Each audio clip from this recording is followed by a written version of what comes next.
This is the San Francisco Baking Institute, and inside we are going to meet Michel Suat, who will give us more insights on the San Francisco sourdough. Michel Suat is co-founder and president of this institute, which is renowned for its artisan bread and pastry education, as well as for its consulting towards top domestic and international bakeries. Michel is French and has a passion for sourdough. In analogy with the first French gold diggers, he came to San Francisco, followed by a few other bakers, and opened new perspectives for sourdough bread in San Francisco. It all started in the 80s.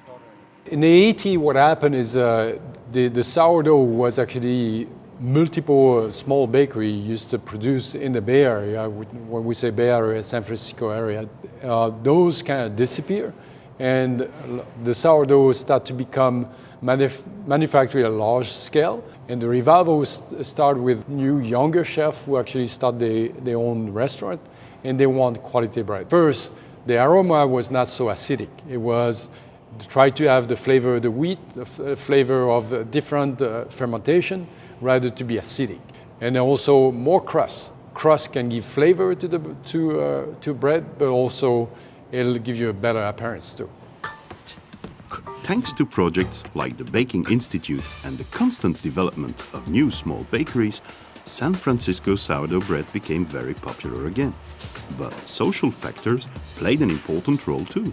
What happened now is because of the city, cars have become an issue. Younger people don't want to have a car. The parking is a nightmare.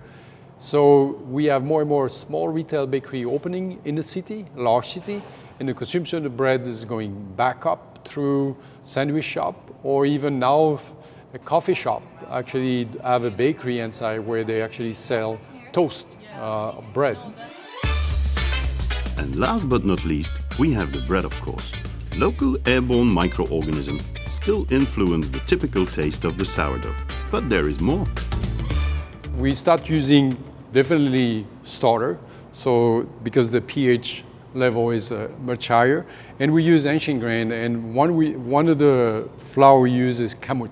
And if you could smell that one smell acidic but lactic acid, and it almost smells like honey at the same time. So we try to have a flavor, but at the same time, a lot of moisture. A bread like that is actually produced, retarded overnight, and you get about 80% water on those type of bread. The other thing that's happening at those bakery, nutrition value of the bread, and also the fiber on the bread, and also the lower protein flour is used now. We call it ancient grains, so it's easy to digest.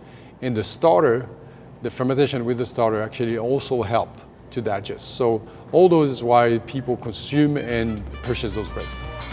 Due to Michel's enthusiasm, I am impatient to discover a few of these bakeries.